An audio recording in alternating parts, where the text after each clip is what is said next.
Oke, assalamualaikum. Wis balik lagi nih bersama saya dan teman-teman dari Yogyakarta. Nah kali ini ada yang sangat spesial ini ya. Ada kenalan sendiri aja lah. Pokoknya seru. Kali ini seru. Ini dari tadi sebelum kita akhirnya mau take video ini juga banyak obrolan yang apa ya rasanya teman-teman di Indonesia baik musisi kali ya, musisi ataupun marching band, penggiat marching band atau drum corps juga perlu ya biar kita sama-sama belajar diskusi bersama lah. Komen di bawah aja nanti kalau dirasa kurang cocok atau apa, tapi sekali lagi ini bukan bermaksud untuk menggurui, bukan sok tahu, tapi berbagi kali ya, berbagi untuk hal-hal yang ya, biar kita sama-sama saling belajar lah. Oke, silakan kenalan dulu Mas. Monggo. Halo, namaku Tola, Tola Simanjuta. Dulu sempat kuliah, tapi lulus di Institut Seni Indonesia. Dulu saya ngambil minat perkusi, minat utamanya musik pendidikan.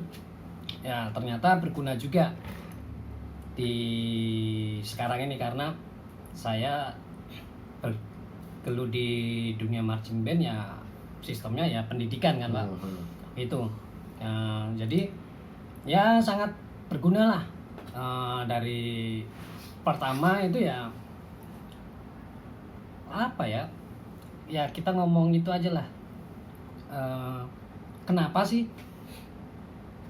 kok saya ngambilnya musik pendidikan itu kan Pak?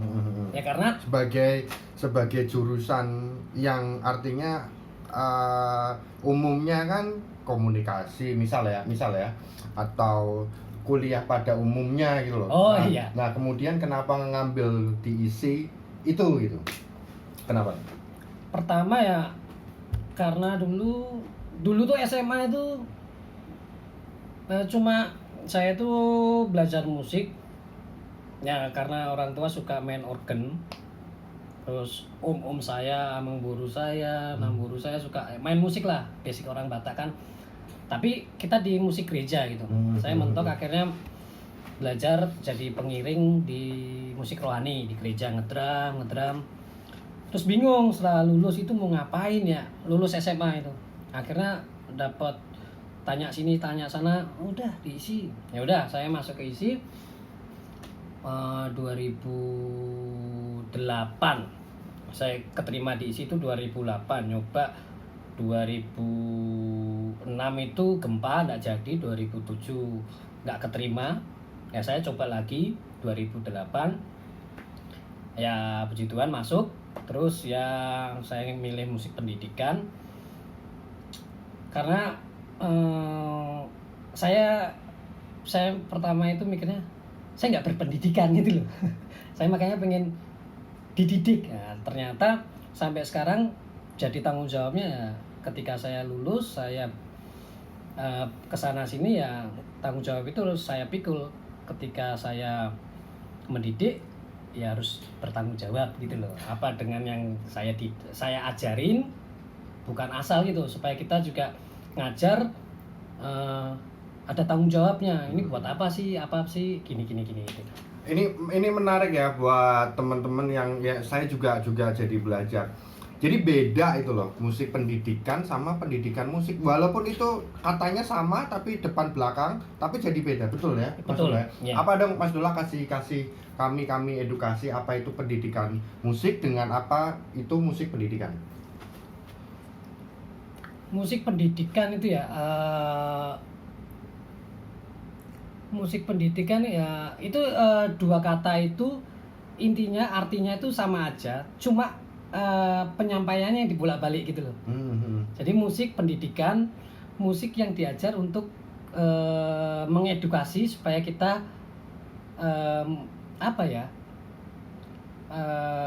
mendidik melalui musik itu. Terus kalau pendidikan musik kita hanya belajar musiknya.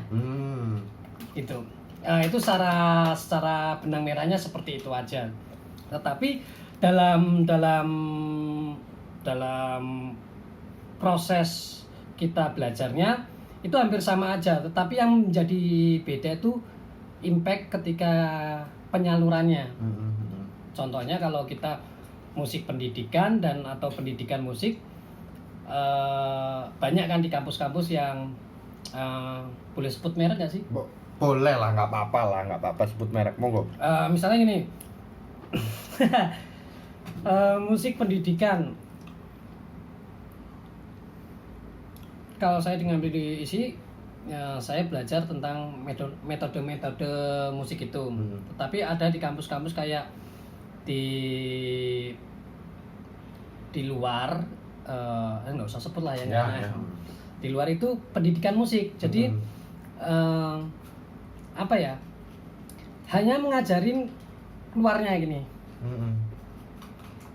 apa ya, istilah kayak kacang, hanya kulitnya. Okay. Nah, kalau musik pendidikan kita mengajar sampai isi kacangnya.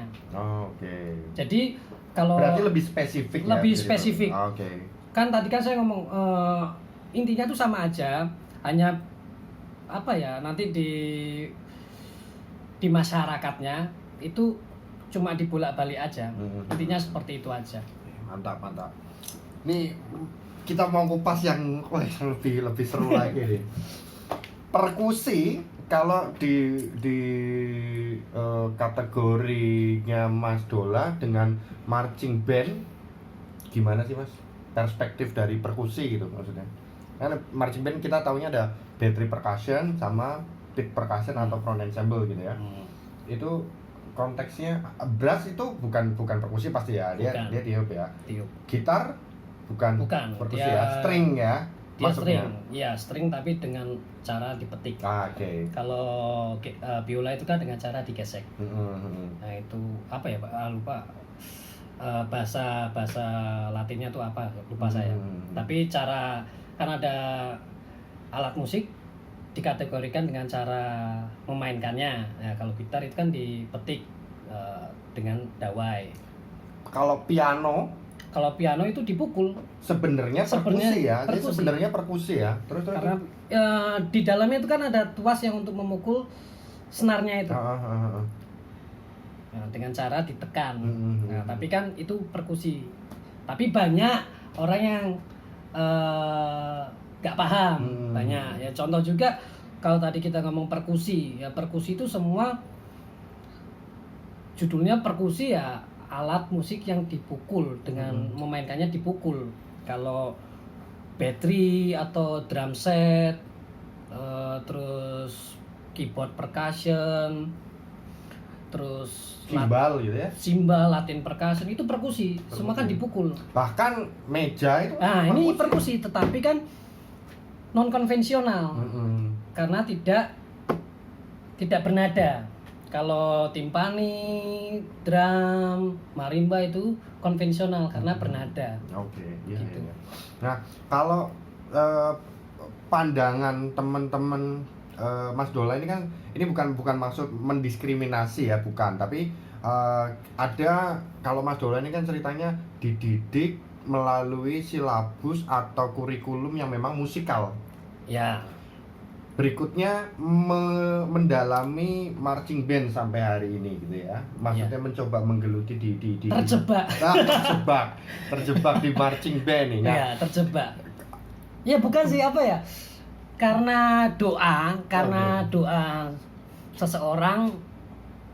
Yang pertama sih nggak pengen, yang dulu masih muda itu nggak peduli setan lah.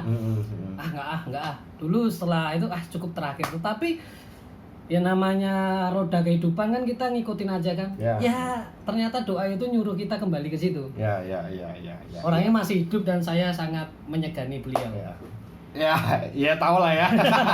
Itu ya sangat berpengaruh juga hidup saya sih. Nah, akhirnya ketika sudah menggeluti beberapa tahun gitu ya, terus kemudian ada nggak sih mengalami pergeseran makna yang dulu waktu zaman kuliah pemahaman tentang perkusi seperti apa, kemudian sekarang aplikasinya di perkusi yang dalam hal ini beat percussion gitu ya misalnya, atau front ensemble, mengalami perbedaan nggak sih? Misal kayak dulu waktu di channel saya di video sebelumnya sempat ngobrol sama Mas Gilang dari brass juga, dari isi juga, kita berbicara forte itu bagaimana gitu. Nah kalau pandangan Mas Dola gimana tuh? Itu contoh kasus gitu ya, contoh kasus tentang forte itu bagaimana gitu di perkusi gitu Mas.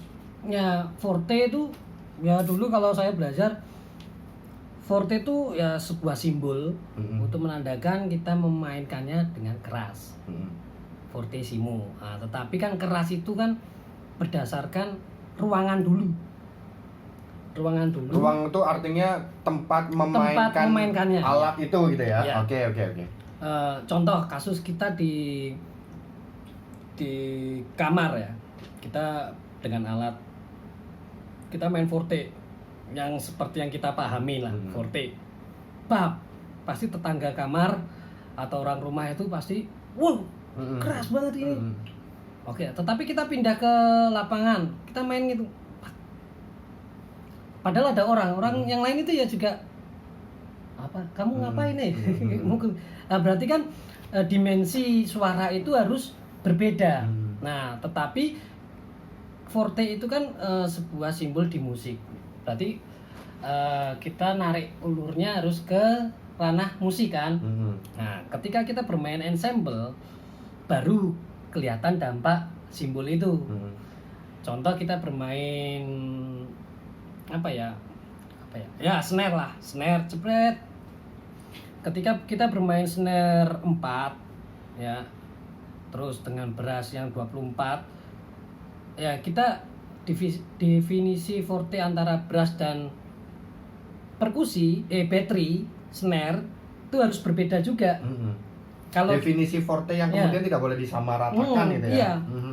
Forte kembali lagi dulu lah. Forte itu kan sebuah simbol gitu Pak. Ya, sebuah simbol. Tapi ketika kita memainkan kepentoknya itu ketika kita sudah berensemble. Forte di brass dan forte di snare line itu juga berbeda.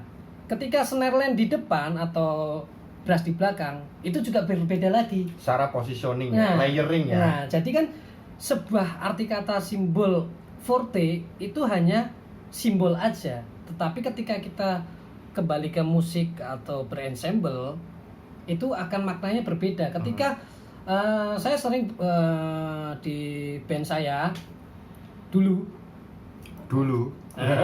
itu saya bermain di lapangan besar dengan format yang besar. Ketika battery di sisi lapangan luar T30 ternyata brassnya di T10 depan ya. Depan belakang pit persis itu. Kalau kita sama-sama ngomong di full score-nya forte 1. Atau bahasa di marching kan lebih ngomongnya F1. Forte. Di battery nggak mungkin dia memainkan F1. Yeah. Kalau kita orangnya saklek ya, misalnya kan kita F ini bikin enggak, semua kondisional. Ketika angin di situ seperti apa, hembusan angin itu kan juga pengaruh. Cuaca maksudnya panas atau malamnya iya. Mungkin ya. Instrumen kan berubah. Yeah. Brass sendiri kita tuning di dalam, tiba-tiba kita bermain, juri kok fals. Dilihat dulu memuainya ingin apa itu pengaruh juga kan, nggak mungkin juga kita lagi main terus kita tuning juga, nggak mungkin juga. Nah itu jadi forte 1 di brass mungkin di battery-nya bisa F3. Itu jadi sebuah makna forte itu tidak bisa dimainkan jadi tolak ukur gitu loh.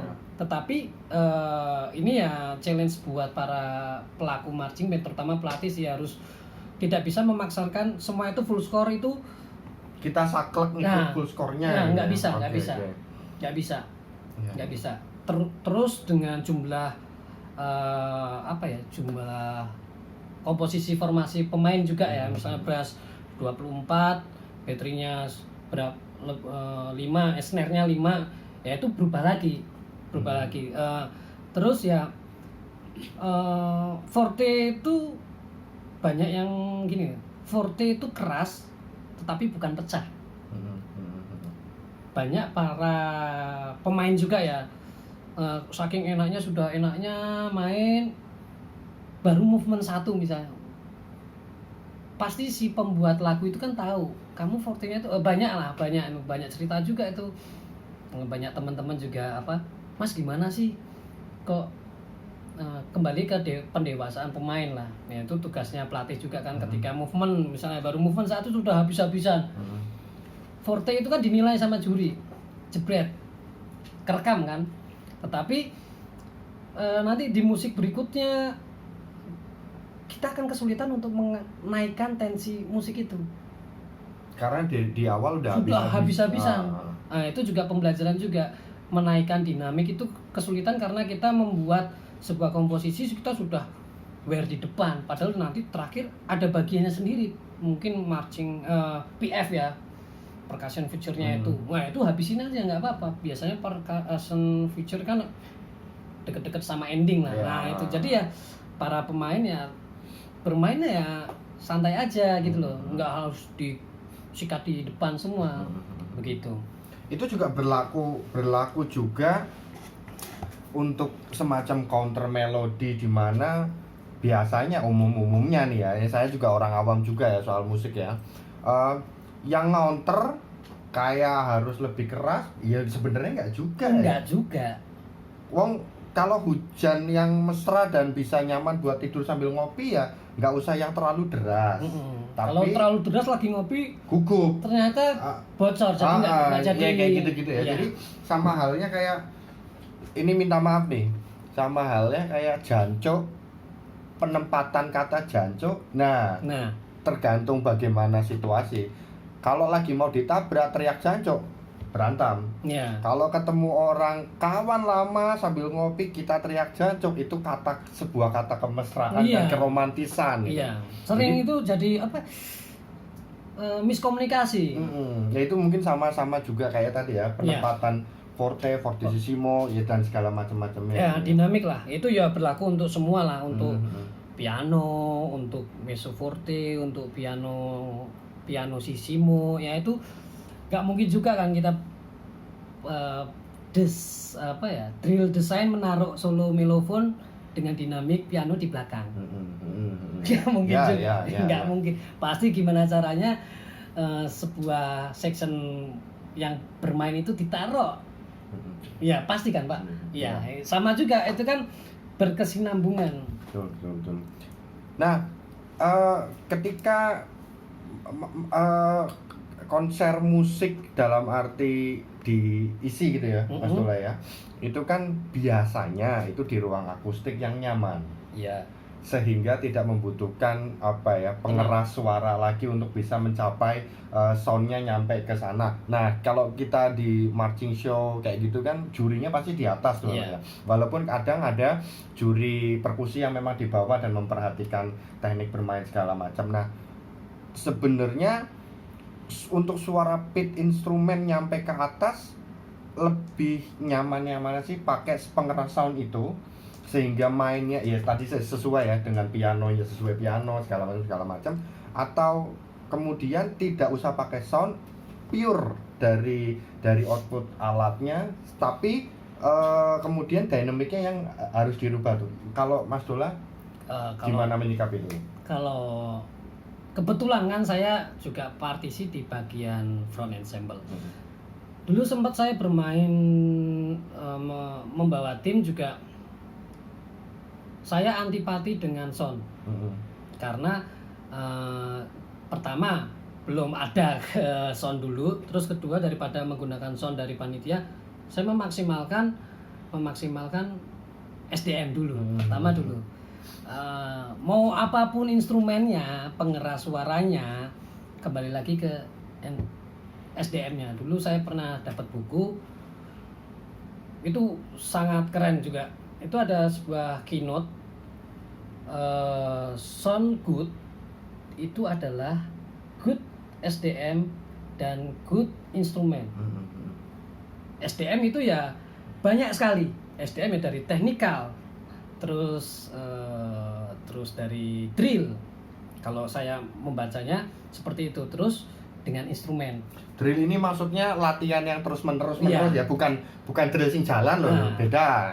Terus saya delalahnya itu saya sekarang di marching band ternyata berarti teknik berjalan juga pengaruh untuk ketika kita kenyamanan berpukul. Bener kan? Nah, ketika kita tekniknya bener tapi kita nggak bisa jalan ya nggak bisa memaksimalkan. Alatnya bagus ya jadinya soundnya jelek. Nah itu rumus pertama itu. SDM-nya dulu benerin. SDM bukan manusianya aja, tetapi SDM dalam arti kata SDM itu player kan. Player itu belajar musik. Ya teknik bermusiknya dulu. Teori musiknya, skillnya, terus teknik berjalannya. Terus ditopang dengan instrumen yang bagus. Instrumen ya alatnya itu. Terus pasti akan menghasilkan sound yang bagus. Itu prinsip saya itu pertama. Dan berapa kali ikut kejuaraan saya maksain itu terus. Ya tetap selalu mendapat nomor yang bagus lah. Dan ya puji Tuhan juara. Tetapi dewasa sekarang ini saya juga pengen mengeksplor itu juga dengan pengeras, miking dan mixer dan sound out semua. Ya lumayan berhasil.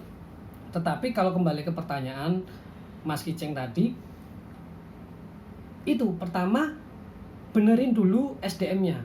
SDM-nya pertama, kalau kita memang tanpa pengeras suara, saya hanya menggunakan malet, perubahan malet dan strategi aransemen biasanya untuk ketika bagian ini kita tuti dengan battery atau kita dengan brass. Ketika front ensemble sebagai opener pasti akan kedengeran kan, karena brass dan battery mungkin berdisplay belum mulai berbunyi. Nah di situ front ensemble berperan penting begitu. Jadi ya inti pertama itu ya saya selalu mengutamakan betulin dulu SDM-nya dulu. Jadi ya cara memukulnya, ketika semua mukulnya sama, maletnya sama, terus passionnya sama, penjiwaannya sama, keluarnya pasti akan sama. Itu terlepas dari apapun aransemennya gitu ya. Terlepas dari maksudnya mau itu general. Ya general gitu general. Ya. Oke. Nah, ini juga jadi seringkali bukan rahasia umum lagi ya Mas Dola ya, atau saya juga sangat sering menemui banget nih kasus kayak gini nih. Ada diskriminasi gitu. Kamu mah pit instrumen enak, nggak panas-panasan, nggak display, nggak kena debu, nggak kena matahari, kulit tetap putih gitu kan.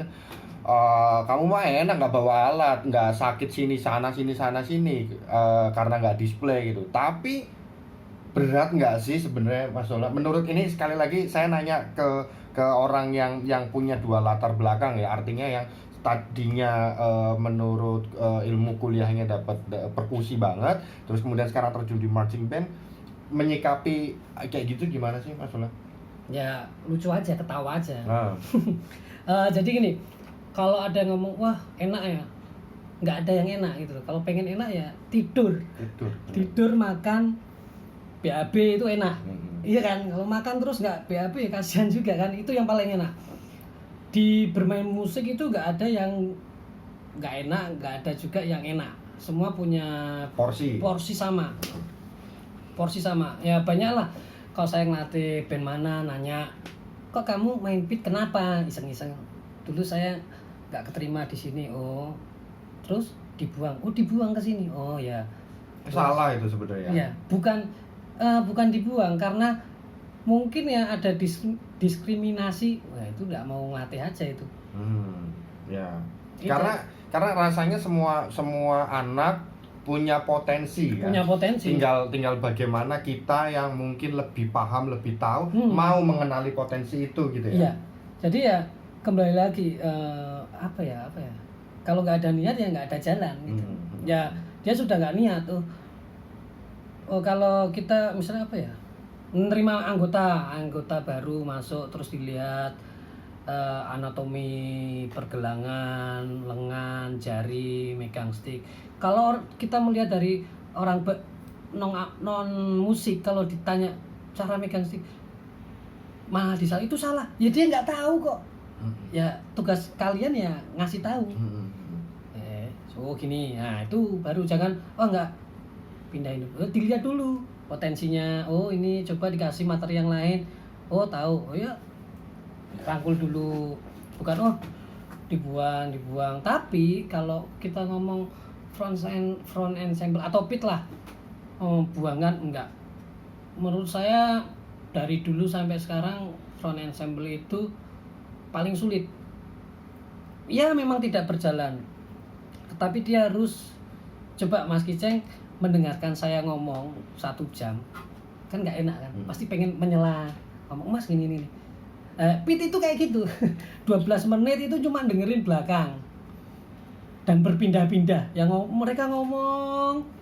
Pit itu cuma dengerin, pendengar setia itu 12 menit kalau marching band lah ya, dengerin oh di sana pindah tempo, dengerin yang bikin tempo.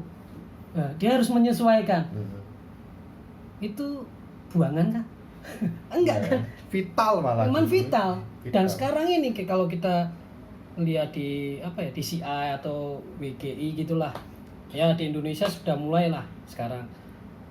Pit itu sebagai sentral penyambung alur cerita. Ya. Nah, ya nggak bisa kalau kita ngomong pit itu pemainnya buangan. Ya kembali lagi, kamu buangan nggak? Ketika kamu nggak pengen diucap buangan ya tunjukkan dengan, kalau saya ya sering lah, makanya itu saya sering ketika saya di band saya itu dulu selalu memberikan di atas rata-rata lah istilahnya, secara teknikal, secara aransemen. Jadi apa ya, kamu nggak berdisplay tetapi kamu harus bermain dengan tune yang benar, 4 malet yang benar, bukan 4 malet yang maksain. Yang biar kelihatan 4 malet ya. Biar terus menggunakan Stephen Grip yang sulit tetapi ini kembali lagi tak sampai apa nantilah. Nanti tak bahas itu. Itu dulu. Jangan apa ya? Ya kita harus memaksimalkan dulu gitu SDM-nya dulu. Tapi jangan ngoyo, jangan maksain gitu loh. Wah. Nah, itu yang bikin apa ya? Saya juga jadi penasaran juga, makanya saya pengen buktiin juga. Oh, pit itu tuh nggak seperti itu. Pit itu bukan yang section yang buangan, section yang bukan apa ya? Apa sih? Ibaratnya bukan pelengkap aja pelengkap ya. Ya, bukan. Itu mungkin kaum kolot lah yang menyebut pit itu seperti itu. Kalau berarti dia nggak apa ya, harus banyak belajar lagi bahwa musik itu bukan, kalau kita sudah ngomong musik show semua itu pendukung, nggak ada yang menonjol, nggak ada gitu. Ya. Ngopi sih. Rokokan sih. Nah, sama yang tadi itu yang mau nyebutin ya. Banyak pelatih. Jadi saya ngomong ke percussionnya, ke pit aja lah ya. Banyak pelatih pit itu memaksakan SDM-nya untuk belajar 4 malet. Itu benar. Tetapi jangan sampai bikin cacat anak orang. Karena salah. Kalau di musik itu kalau kita sudah salah, kita pengen betulinnya kita harus reinkarnasi dulu. Harus mati dulu, hidup lagi baru belajar. Ya karena kayak udah kepatri gitu kepatri, ya. Udah. Ya ya bukan di pit aja, semua instrumen. Ya apalagi dulu temen saya di kampus itu ya banyak lah ya, sampai cacat ya, itu ya karena kesalahan, karena memaksakan part yang pengen seniornya. Ya dilihat dulu seniornya itu bisa kayak gitu karena melalui proses yang panjang, bukan bangun tidur terus bisa. Jangan seperti itu. Seringkali muncul dilema kali ya, Mas Dola ya. Ini saya sekali lagi menempatkan posisi saya sebagai orang awam di musik dan awam terhadap instrumen itu. Dilema terhadap persiapan lomba yang sebut aja mentok-mentoknya di Indonesia itu 9 bulan lah, nggak mungkin 12 bulan, jarang banget. 9 bulan, anak dari nol, kebutuhan konten yang tinggi sekali, dipush dari atasan harus juara satu, akhirnya menghalalkan segala cara 4 malet lah apa bahkan sampai 6 malet aja gitu-gitulah. Itu yang akhirnya harus dipastikan treatmentnya kali ya Mas Iya, ya. treatmentnya. Yaitu salah satu ya semua pelatih pasti punya apa ya tekanan seperti itu. Tapi kembali lagi kepintaran atau bukan kepintaran apa ya kepintaran kita untuk mengatasi permasalahan tim kita itu. Contoh-contoh kasus nggak semua bermain 4 malet itu bagus itu, dan bermain Stephen itu bagus. Kamu bermain Stephen tetapi tidak bisa menggunakan apa ya, tidak bisa menggunakan malet luar dan dalamnya itu bisa lentur, atau menggunakan Stephen itu sulit. Dalam satu pergelangan itu ada 2 tuas untuk memukul, 2 ibu jari dan telunjuk, dan satunya dengan kelingking dan jari manis. Kalau menggunakan Burton itu dengan 1 tuas, dia hanya menggunakan pergelangan. Itu ini lebih sulit.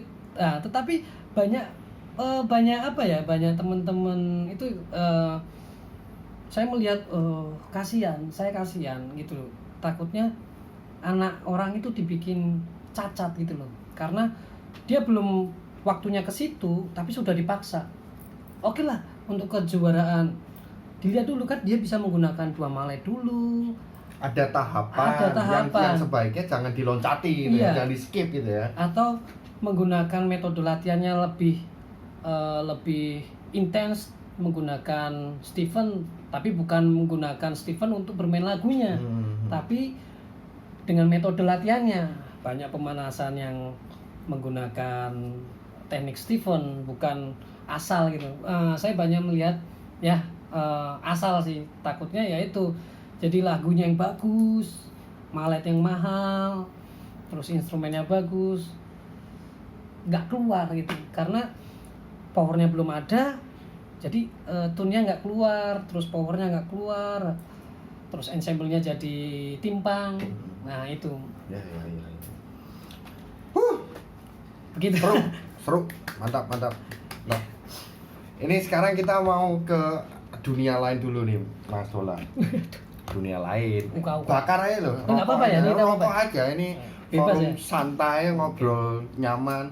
Jangan lupa buat teman-teman subscribe lah ya, kasihan. Ini pelatih ini mau jualan sambal udah banyak, efek corona ini nggak ada latihan. Di like, subscribe, komen, disebar luaskan lah biar cincai kita, biar cuan-cuan berdatangan lah ya.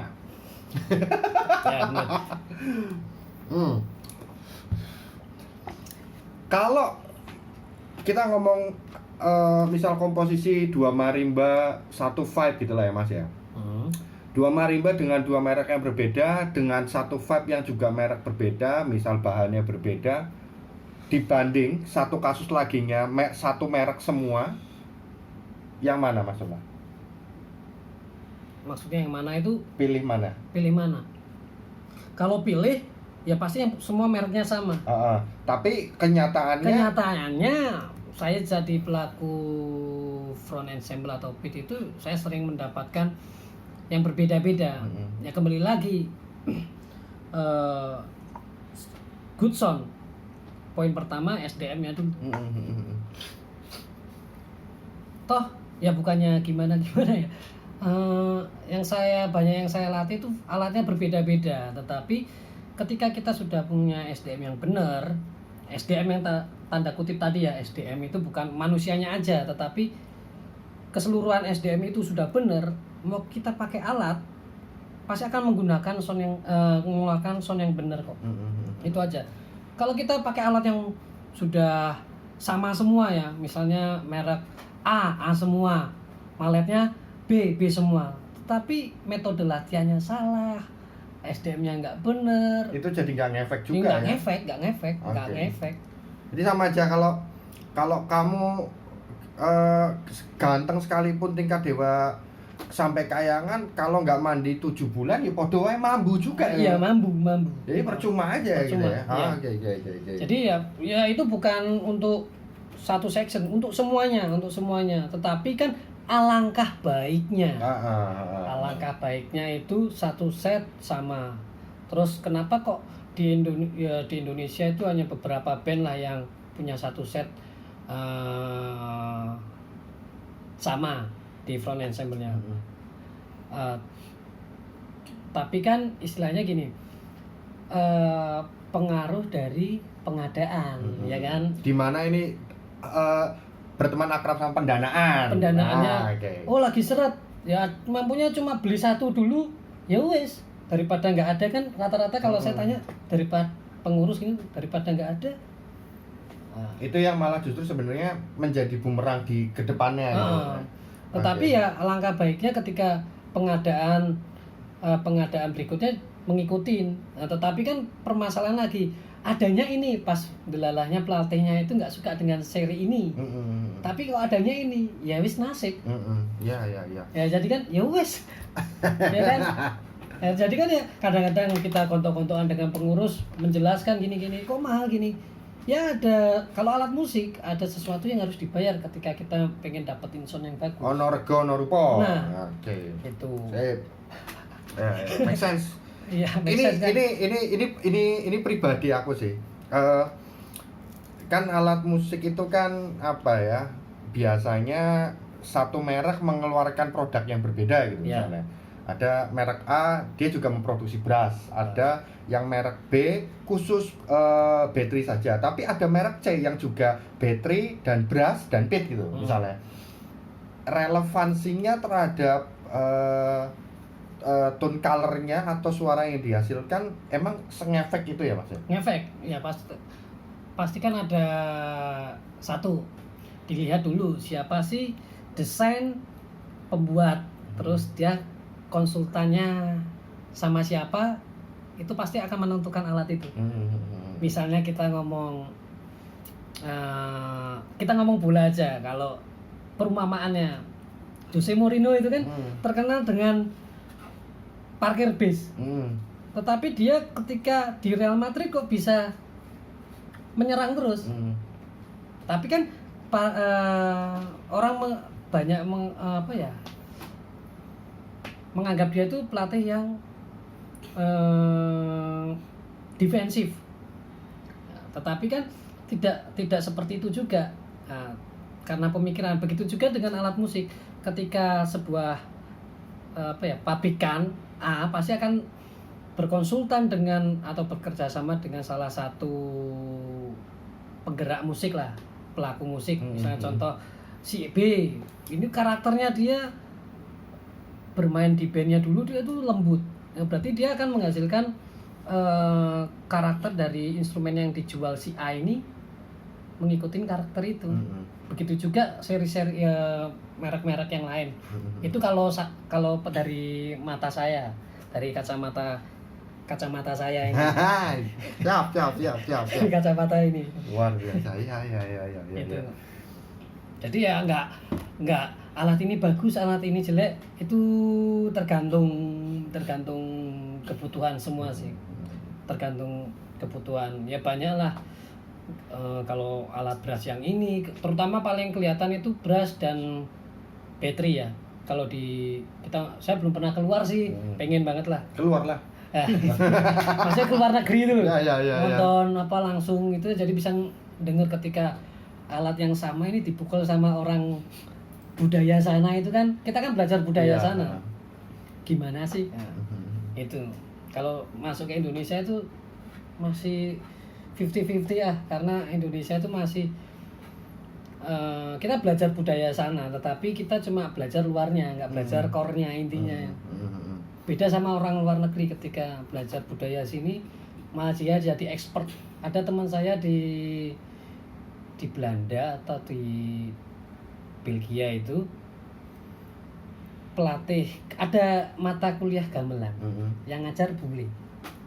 Gamelan malah ya. Itu artinya asli Indonesia dan Jawa banget. Malah ya. Itu. Karena mungkin mereka secara dia belajar budayanya sampai intinya. Iya, dia bisa bahasa Jawa yang benar-benar romo alus. tahu cara menggunakan bass card. Dia kalau luar negeri kayak gitu, makanya salutnya orang luar negeri atau orang asik lah, tenaga kerja asing itu ngupasnya kayak gitu ya. Ini pukulan buat kita lah, jangan sekali wah tenaga kerja asing. Siap itu loh, kalian itu yang benerin dulu lah, benerin dulu ya, itu juga pelajaran buat saya. Makanya ketika saya di marching band, oh apa sih update, oh latihan. Ketika saya bisa menggunakan ini, berarti saya bisa mempertanggungjawabkan ke anak didik saya. Jadi kalau pengalaman saya itu, kalau saya bikin aransemen musik, terutama front ensemble, saya harus mencobanya dulu. Pertama saya bikin, misalnya kita nulis ngawang rudimennya bukan cuma klik oh enak transfer, tetapi cara motoriknya kok bingung. Nah ya mungkin kalau teman-teman yang ngaransemen battery khususnya di Quintom ini jangan cuma diklik tapi pikirin sweep tangannya juga ya, keriting itu ya. Lebih baik kan mengurangin cross. Itu tuh kalau dulu saya belajar, kalau bermain timpani lebih baik menghindari cross. Tetapi kalau memang cross itu diperlukan ya nggak apa-apa. Tapi ya ketika kita mengaransemen ya menghindari. Sebaiknya juga artinya kita bisa juga supaya nanti nggak terjadi kecelakaan yang akhirnya waduh ini salah gua nih bikin nulisnya begini gitu ya. Ada solusi, menyiapkan solusi nanti buat anak-anak. Contoh 4 malet juga kan, rudimennya malet 1 2 3 4, malet luar dalam itunya kan nggak diperhatiin, hanya dengerin nadanya oh enak, terus nggak dicoba. Kalau saya ada waktu, saya coba ambil malet, saya coba rudimennya, terus saya transfer coba ke alat, oh sulit, menggunakan teknik ini, rudimennya diubah ini, oh lumayan, tapi nadanya enak nggak sih gitu. Jadi 80% saya selalu mempraktekkan dulu, baru saya transfer. Jadi jadi banyak teman-teman yang saya latih itu nggak banyak pertanyaan, Kak ini gimana sih nih? Enggak. Artinya sudah mengurangi resiko sedari dini gitu ya. Dan secara skor pasti ada keterangan yang jelas, ini malah 1 2 3 3 4 1 2. Nah, itu juga dijelaskan juga kan. Nah, jadi kita membuat skor itu memudahkan orang membaca, bukan mempersulit. Karena semena-mena demi konten lah ya. Itu. Nah, seru ya. Wih, mantap banget sekarang malam ini. Wih, belajarnya seru sekali nih. Ini nggak nyangka juga ini. Pas kebetulan di sini ya. Mantap, ini memang jodoh. Nah, Mas Ola. Iya. Kalau ini apa ya? Kita biar juga sama-sama sedikit paham lah ilmu tentang maintenance terhadap alat, khususnya yang besar-besar dan mahal-mahal, grand marimba lah. Iya, sayang ya. Sebenarnya apa sih bilah itu ya Mas ya? Ya. Itu boleh di gini-giniin nggak sih? Kalau gini-giniin boleh nggak sih sebenarnya itu?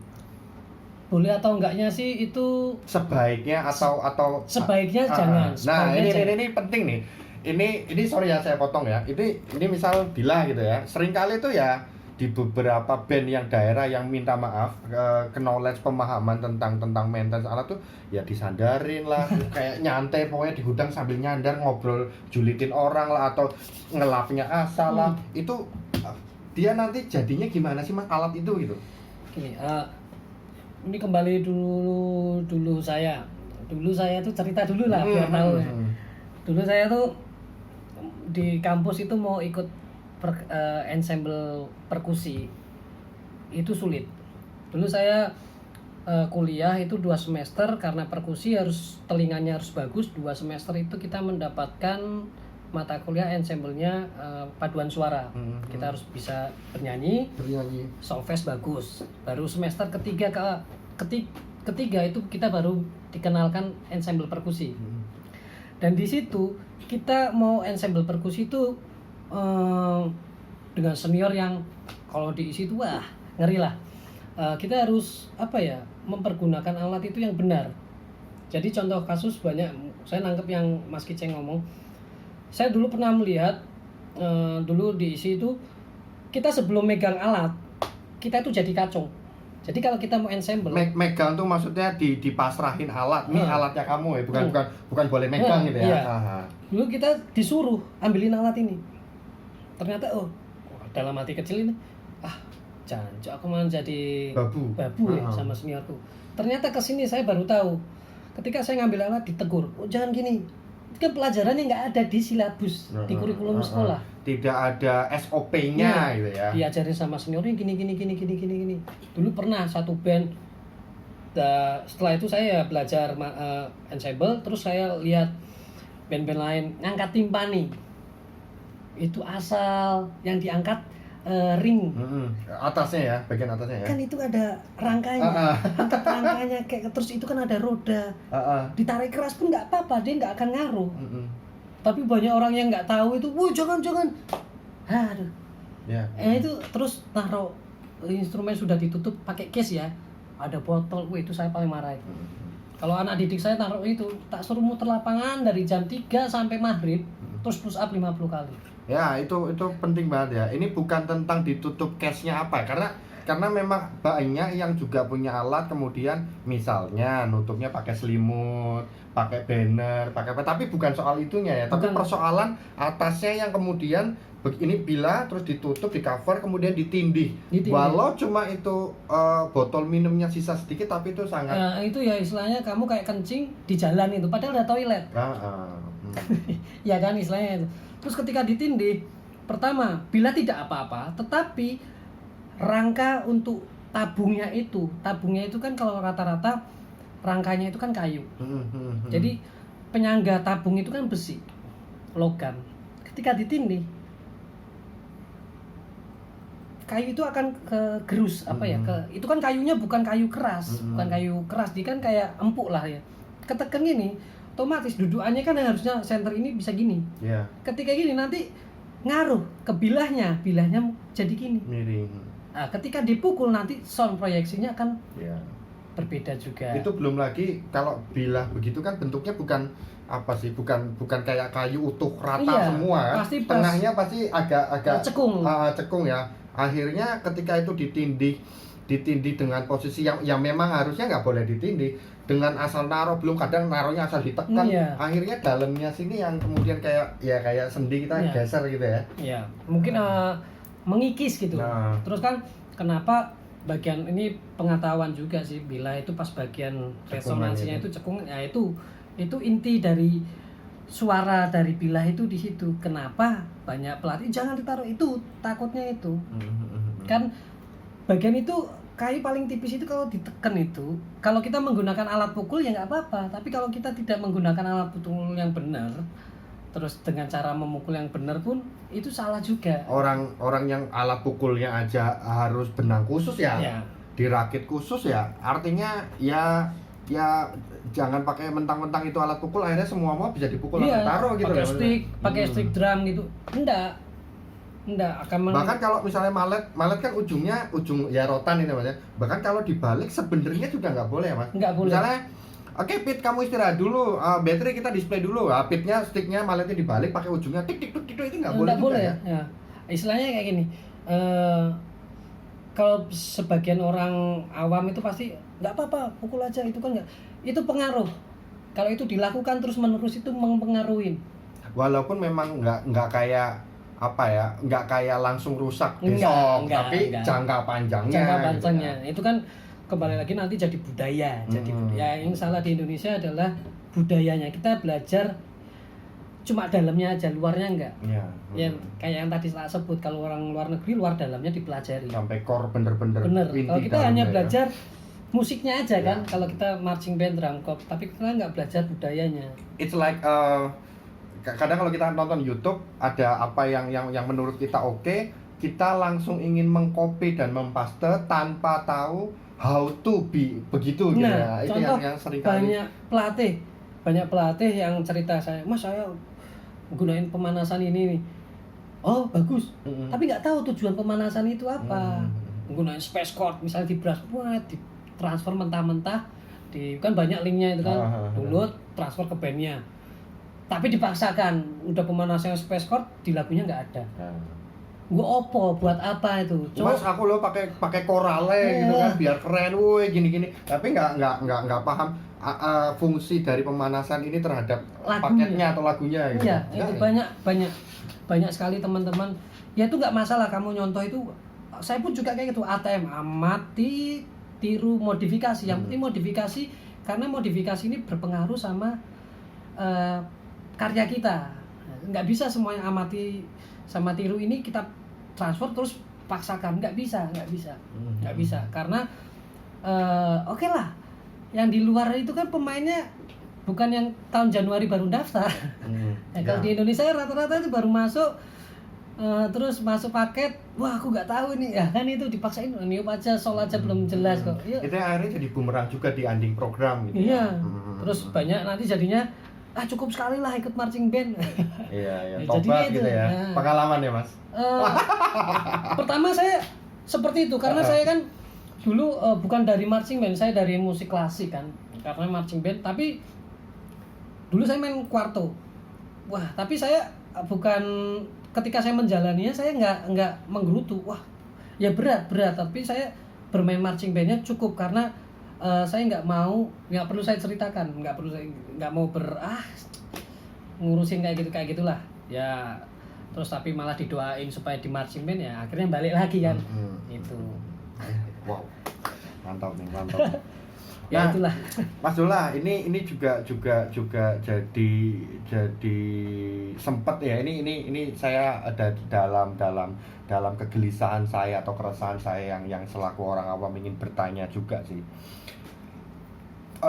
Pit instrument atau front ensemble lah ya, itu kan memang posisinya di depan nih. Iya. Nah, ketika posisi itu berada tidak di depan, misalnya di lapangan kayak kemarin ada band yang juga pakai formula seperti itu, ada Cavaliers dulu juga pakai formula seperti itu. Itu berarti memang butuh penanganan khusus juga gitu ya Mas ya? Itu malah semakin sulit juga itu. Artinya new challenge banget ya. Iya. Berarti bener nggak ini, kalau salah dikoreksi ya sama teman-teman, kalau ada yang merasa kurang cocok nanti silahkan komen dan nanti mungkin tadi juga mungkin ada beberapa statement saya atau opini saya itu kurang, tolong ya di lewat kolom komentar ya. Dikoreksi lah ya, kita sama-sama belajar. Namanya juga manusia kan. Artinya bukan berarti pit instrument atau front ensemble ini tidak juga bisa fleksibel gitu. Artinya bisa fleksibel untuk memang artinya nggak selalu saklek di depan juga gitu loh. Kalau memang misalnya kita lomba marching band di mana E ke E gitu pinnya ya, pitnya di tengah ini. Kalau pitnya mau di C sini kan ya nggak apa-apa. Kan? Boleh aja. Gitu. Jadi tidak ada hukum bahwa pit di paling sebelah kanan haram.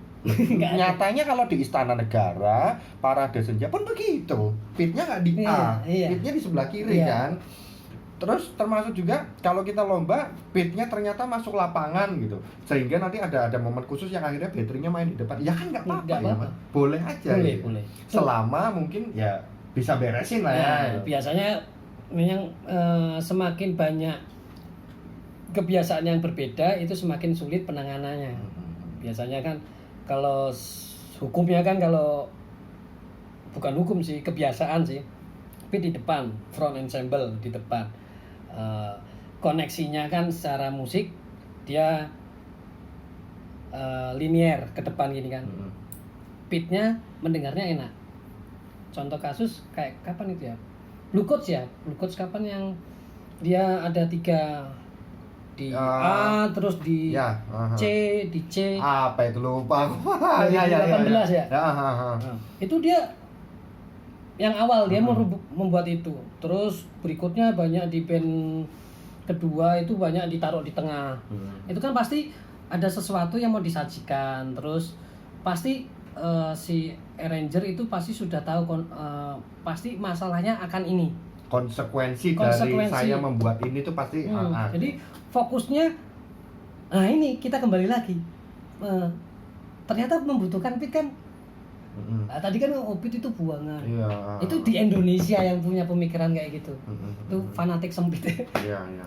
Itu rasis. Karena memang beat instrumen sekali lagi bukan bukan kalau makanan itu bukan garnish yang cuma kayak kalau kita pesen minum itu bukan dia cuma chairingnya satu, bukan begitu ya, tapi Bukan. satu kesatuan yang ya tidak bisa dipisahkan gitu. Dan coba kalau teman-teman naruh sound effect gitu, suara tong, itu kan taruhnya di beat. Iya, Kalau nggak ada itu ya nggak bagus juga kan gitu. sebenarnya nggak jadi. Benar benar benar benar. Nah, Mas Dola, kalau seberapa penting sih sebenarnya memilih mallet itu? Mallet itu sangat penting, tetapi eh, kembali lagi diikutin kebutuhan. Kalau di musik ya, semua kembali lagi kebutuhan band. Maksudnya bukan kebutuhan bandnya, maksudnya kebutuhan paketnya itu. Paketnya, misalnya paketnya. Tapi kalau di beat, di percussion lah, di percussion itu kayak di battery pasti ada stick cadangan atau stick second yang menggunakan tip yang berbeda, atau Karena kebutuhannya dengan merek yang bersama, ah. tipnya berbeda. Itu pasti ada tujuan untuk attack yang semakin attack pop tapi langsung habis, atau model legato suaranya akan berubah. Dan di Atau beat, malah lebih soft lagi ya, mainnya gitu ya. ada juga yang menggunakan stick brass, itu ada juga. Ada dulu band juga pakai menggunakan rotan untuk efek, bukan brass, bukan strict brass, tetapi rotan, ya stick Intinya rotan. untuk lebih dapatkan Untuk efeknya efek. diinginkan lah ya. Nah, kalau di mallet, kalau di beat kan menyebutnya mallet sticknya itu.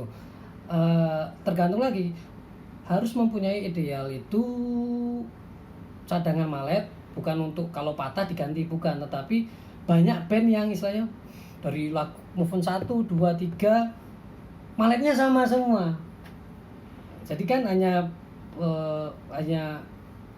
kayak robot gitu loh. Harus ketika tensi balad menggunakan mallet hard nggak masuk, harus menggunakan ya medium atau soft. Terus dengan cara bermainnya yang seperti apa, itu pengaruh. Terus nanti diubah ketika masuk PF, atau ketika dengan tutti dengan unison dengan brass atau dengan battery. Itu kalau saya selalu menggunakan bermacam-macam tipe kekerasan mallet itu ya, karena di situ juga saya juga ada usaha di bidang itu juga. Karena supaya apa ya,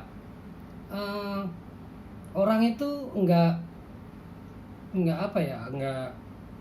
melulu menggunakan mallet luar gitu loh. Indonesia itu hebat kok. Nah, ini juga yang sebenarnya pengen saya tanyakan juga sih.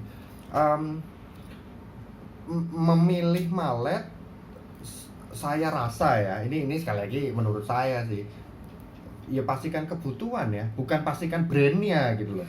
Kebutuhan. Bener nggak sih Mas? Bener.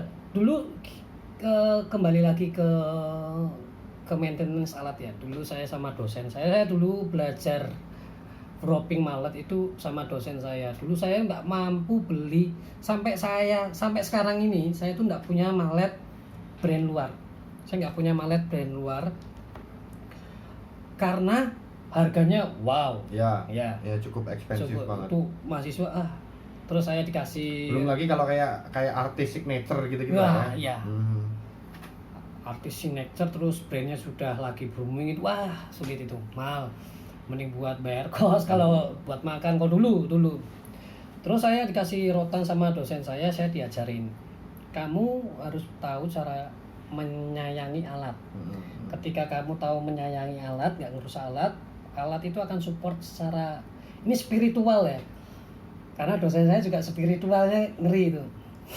Beliau itu itu ngajarin saya spiritnya tuh harus dapat, supaya kalau kita belajar kejawen itu yin dan yang itu ngaruh untuk kehidupan, seimbang. Ketika kamu memaksimalkan alat itu, kamu nggak menyayangi alat itu nggak akan support kamu. Itu di luar nggak dipelajari, tapi di sini itu pengaruh banget, itu sangat pengaruh.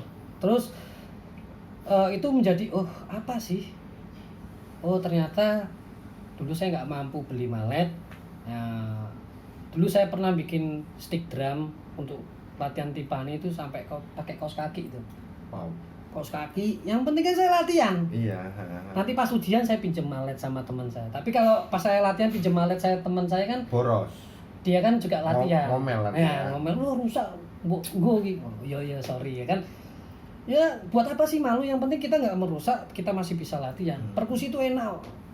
Kita nggak usah pakai stick, tubuh kita tuh percussion gitu. Nah itu kan sudah percussion untuk udah latihan. Saya dulu ada drum, belum ada drum. Ya, saya latihan di kos juga ngawang. Dudak. Nanti ketika ke kampus baru diaplikasiin. Enak banget. Kalau teman-teman biola pasti punya.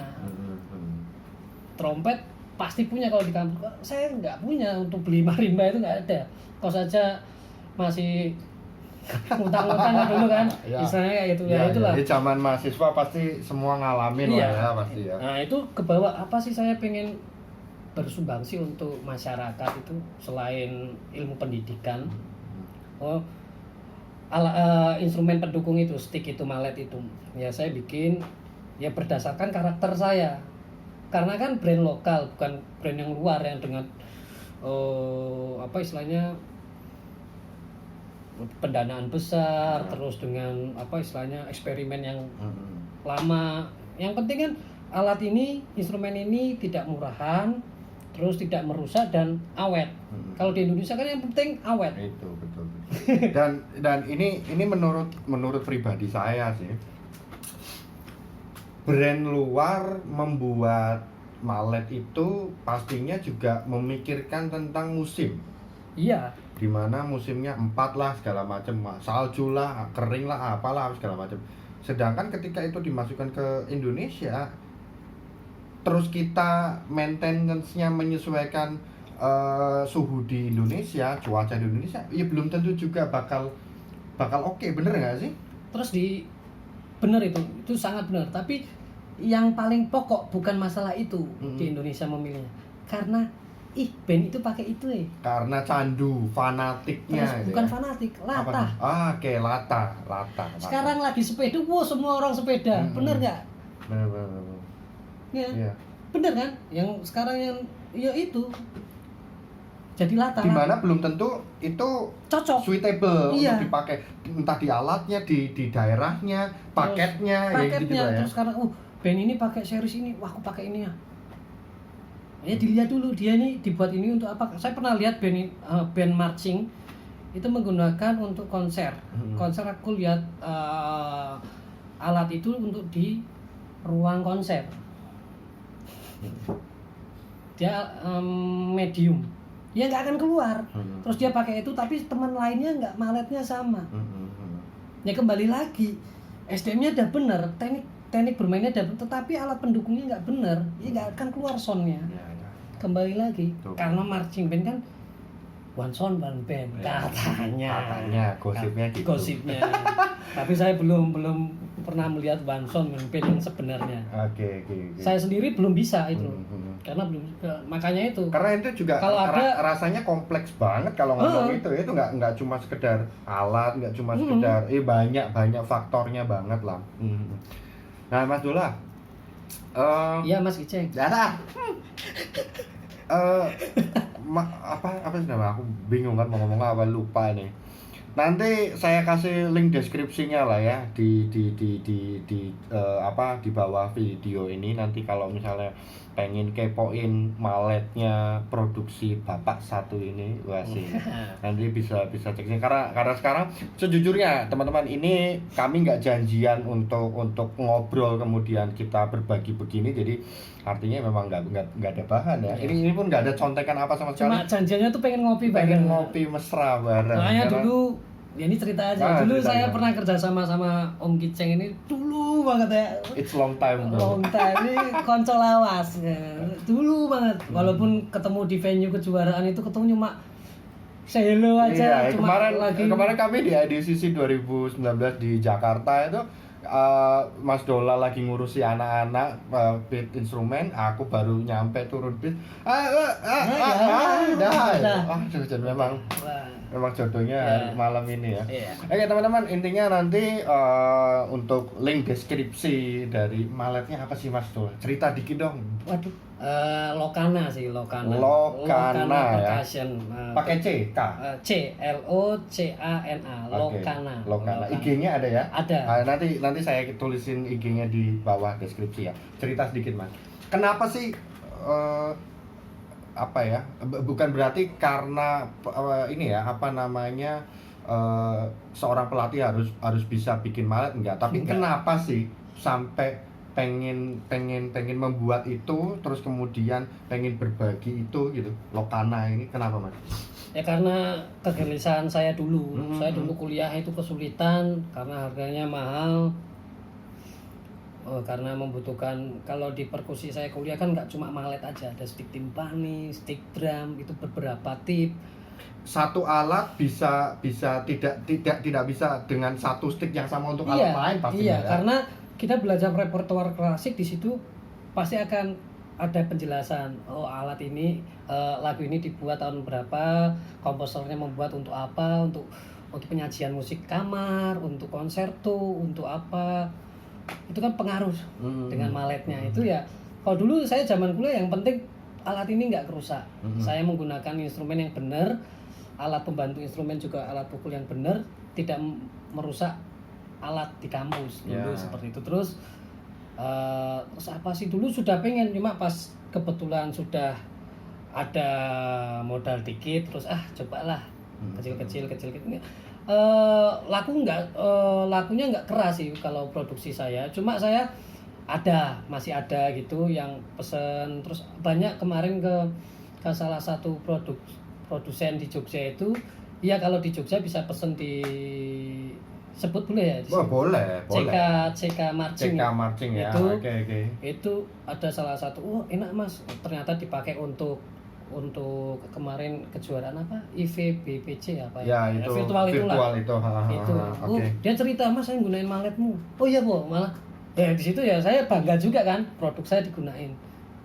Ya nggak apa-apa gitu. Enak ya, gimana? Enak Mas. Malah lebih enak ini daripada yang itu. Oke. Jadi artinya berani bersaing lah ya, Ya, untuk quality dan pastinya ini bener-bener handmade, tidak dibuat asal-asalan. Dengan Bahkan mungkin ya ini saya nggak tahu, nanti dikonfirmasi aja langsung sama ownernya. Bahkan mungkin bisa custom dari panjangnya, dari ininya, dimana ya maksudnya itu biar personal banget gitu kali ya. Kalau saya nggak bisa pesen kayak jadi gini. Kalau dulu saya pernah terus ya karena terlalu banyak bla bla Mas ini gini.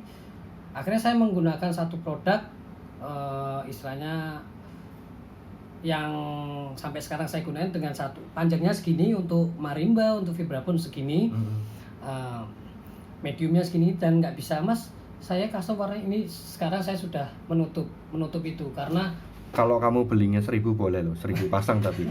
saya ya bukan bercanda. bukan apa sih, Mas band ini mau pengen warnanya benangnya rajutannya ini. Dulu tapi saya yang rugi. Saya beli bahannya terus hanya untuk band itu aja, terus mangkrak segitu, sisanya nggak berguna buat apa gitu kan. Ya kecuali mungkin kalau ordernya lebih dari berapa, ya itu 1.000, 100 gitu ya. Masih bisa, masih make sense lah masih ya. Make sense. Okay. Kenapa dulu sampai saya kayak gini kok, produk luar itu nggak ada sampai reparasi loh. Saya berani ngasih reparasi, service terus after sell-nya lah ya. Ya itu kan promo dulu lah, terus sekarang sudah berapa tahun ya udahlah saya stop untuk reparasinya.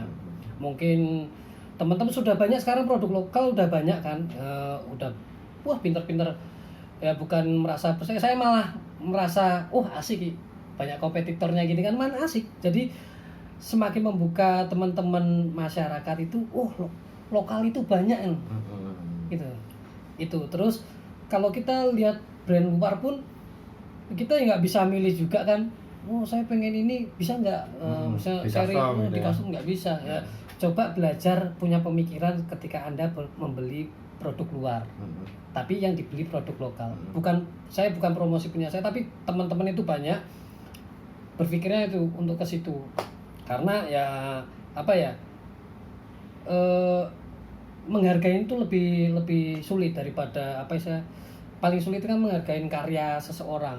Gitu. Kalau mencibir mah gampang. Gampang banget Ya, itu. ya, ya. Itu. Oke, so nanti sekali lagi nanti akan ada link deskripsinya di bawah.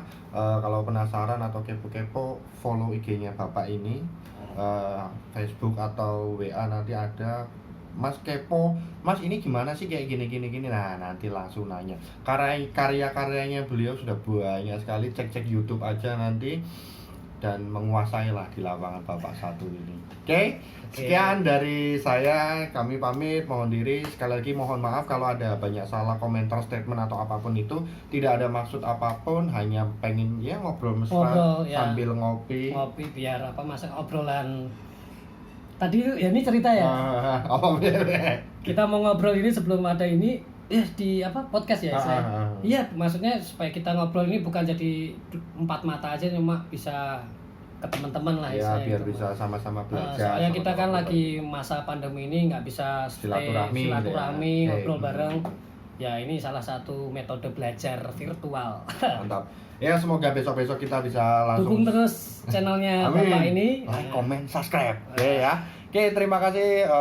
Sekali lagi mohon maaf kalau banyak salah kalimat atau apapun, atau ada pertanyaan yang rasanya teman-teman masih unek-unek belum kejawab atau belum sempat ditanyakan. Komen aja. Semoga nanti akan ada waktu yang lain bisa ada waktu untuk ngobrol-ngobrol lagi dengan pertanyaan yang lebih dalam lagi segala macam. Oke, kami berdua pamit. Thank you ya semuanya. Wassalamualaikum warahmatullahi wabarakatuh.